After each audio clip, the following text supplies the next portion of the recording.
set up inquiries to show that, oh no, the ClimateGate emails, there was nothing wrong with them. It was all just natural science. It was so bad that Clive Crook of the Atlantic magazine, a very, very good investigative journalist, he wrote and said, I thought that these commissions of inquiry investigating the scandal of the emails would do a good job. And he said, all they've done is whitewash. It's a complete whitewash. And yet now the people that produce the hockey stick are wandering around saying, oh no, we were exonerated. We didn't do anything wrong. And that all got swept under the table again. So now we're coming up to Paris, and now, of course, the Figueres, who's made a career out of this, she knows nothing about climate. In fact, 99% of the people that are going to be in Paris know nothing about climate. It's a purely political agenda. They're told what to say, they're told what to believe, and they vote the way that they're told. And that's where we are with the Paris conference. Now, there's other things going on in Paris that people need to know about, but I'll stop. I've kind of ranted on for maybe a little bit too long right now. Well, sure. No, that's all important build up to this. You know, I'm curious about the IPCC. People hold them up as being some kind of a warehouse of data. You know, they look at it as some kind of an authority on climate change data, and yet, even in their own statement, they don't do any research whatsoever. And does that mean that it basically is just a political organization, the IPCC, rather than any kind of a really a scientific organization? Oh, it's totally political because, see, one of the things that Maurice Strong is very good at is he's very good at organizing bureaucracies. And he knows that you can control pure politicians through bureaucracies. If you look at what's going on in the United States with the NOAA and the EPA and Obama using that bureaucracy in order to control people. And of course, as Mary McCarthy made the comment many years ago, bureaucracy, the rule of no one, the modern form of despotism. And that's what we're confronted with. But yes, the IPCC was set up by Maurice Strong, was a purely political organization. And proof of that is that he did it through the WMO, that is the World Meteorological Organization, which is a United Nations organization that is made up of the bureaucrats of every national weather office around the world. So every United Nations member has their weather office people as members of the WMO. So that way they control the bureaucracy, who then tell the politicians what they've got to pursue as policy. So NOAA have been dictating policy to the politicians. And of course, it's a beautiful scheme, because if the politicians say, hey, hang on a minute, I got some problems. Well, are you an expert on climate? We're the World Meteorological Organization. We know all about this. How dare you question us? So it's very easy to block any political challenge to what was going on. And Richard Lindzen at MIT, who was on the IPCC, he finally gave up on it and said, look, all they're doing is using people from countries like, small countries that know nothing about climate, claiming to know what's going on about climate.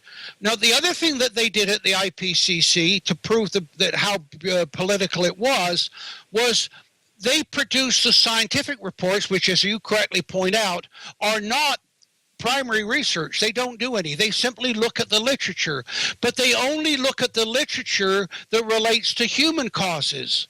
So, for example, they don't look at any of the literature that's related to changes in the sun.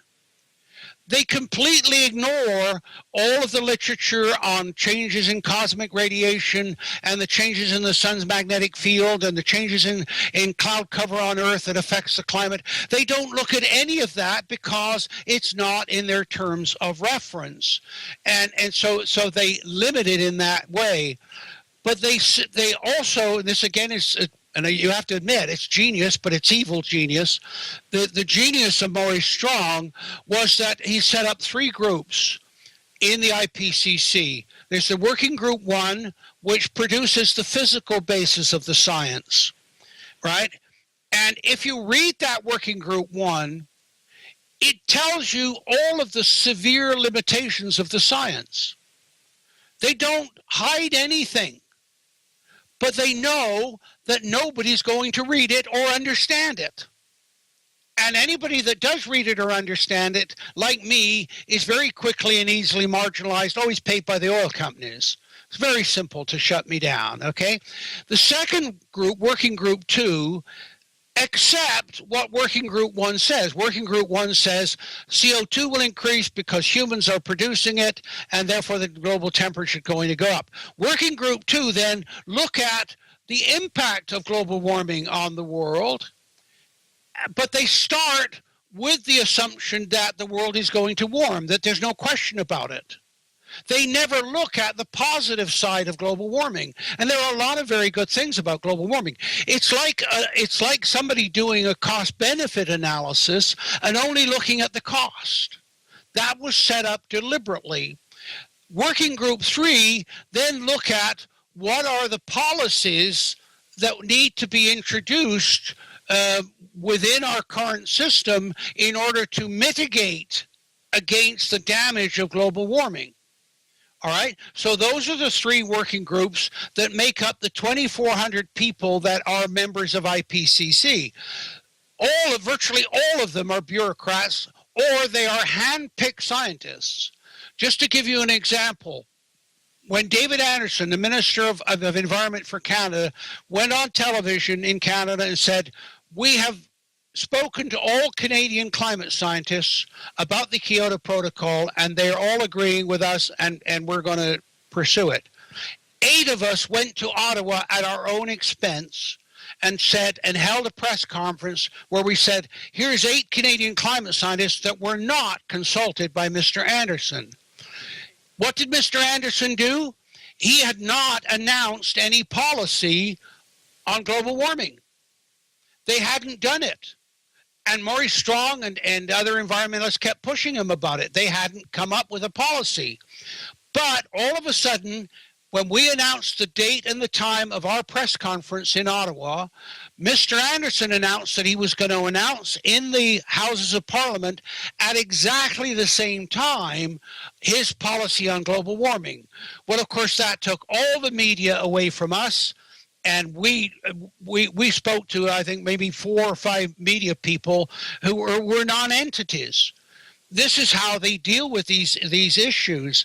Now, so you've got those 3 working groups, Working Group 1, 2, and 3. Then, again, the genius of Maurice Strong, they set up a group called the Summary for Policy Makers. That is a group that's completely independent of the IPCC, although there are 1 or 2 scientists that are handpicked to advise them. It's made up of politicians and bureaucrats, all handpicked. They produce the Summary for Policymakers. It is always released before the COP. Why? Because in the Summary for Policymakers, they say it's the end of the world, it's terrible, you must act. They do that because they know at the COP, the politicians there want the authority, the scientific authority, to introduce all sorts of draconian legislation, all sorts of taxation, and so on. But the Summary for Policymakers is what all of the in fact, they hold big press conferences on it. 9 or 10 months later, the science report of Working Group 1 is released. It gets no attention whatsoever because they've already made up their mind with the Summary for Policymakers. In other words, they deliberately deceive their own politicians through the Summary for Policymakers. This is all orchestrated to achieve this goal of deception, and it's the Summary for Policymakers. Now, as I said, now the beauty of it is, of course, that if you push it, if you go and say, well, look, they've ignored this, if they ignored that. No, we talked about that. Go and read Working Group 1, the physical science basis. Yeah, we mentioned that in there. But when you go and read it, yeah, it says we don't know what we're doing. We focus on temperature. We know nothing about precipitation.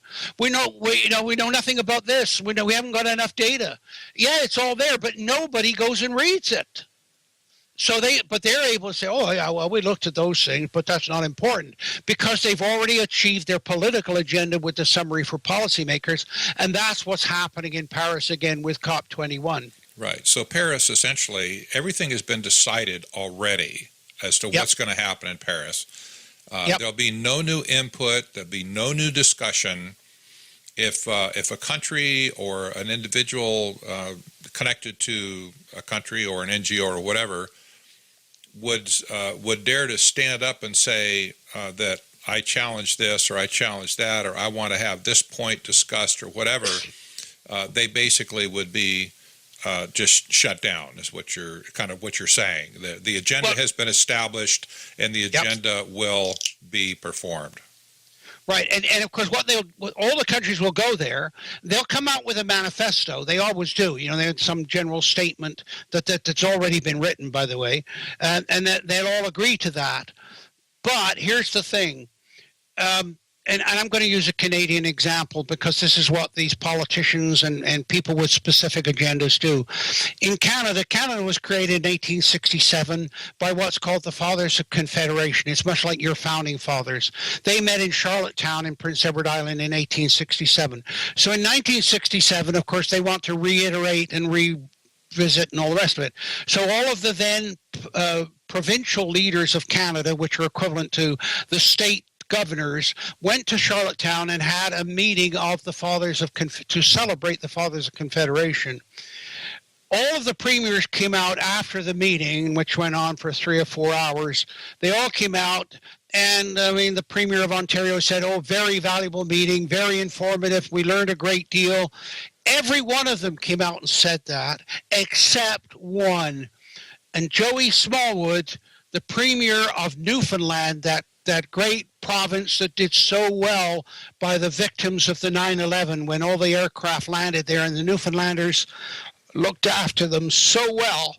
Joey Smallwood came out and he said to the media, "We met and we agreed to meet again," and he walked away. And you knew that was exactly what had happened in there. But this is what will happen in Paris. All of the countries will come out and say, "Yeah, we've signed the manifesto." When you actually look at the manifesto and understand what they're doing, you'll see that it's completely hollow, that there's nothing behind it. Because what's going on behind the scenes is that there is a global power struggle between the Western nations and what are called the BRICS nations. One of the nations that has challenged all along of what's going on with the IPCC and so on is India. I have worked with Indian climatologists. They're very good and very knowledgeable. We've got some Indo-Canadian climatologists, one by the name of Madhav Kandekar, who challenged all of this. The Prime Minister of India, Mr. Modi, set up a commission or a panel to look at what is the science and report to him on the science. They came back and said, it's all been orchestrated. The science doesn't support what's being said. Modi then did something very important that ties back to what we talked about earlier, because what they've done with the environmental issue is they took the moral high ground. When it became the religion, they said, "Oh, we care about the planet. We care about the children. We care about the future. You guys don't care." It became what I call eco-bullying. Well, what the Indian government have said is, look, what you're telling us is that you're claiming that the global temperature might go up 0.5 degree Celsius, that is approximately 1 degree Fahrenheit, in the next 60 years. Might, possibly. You're not even certain about that. And on the basis of that, you're telling us to take draconian action to cut back economic development. And the Indian Prime Minister said, we've got people starving to death. We've got much greater priorities than that. And so what's happened is that changed the moral high ground of the debate that's going on. Now, the BRICS groups, that's an acronym that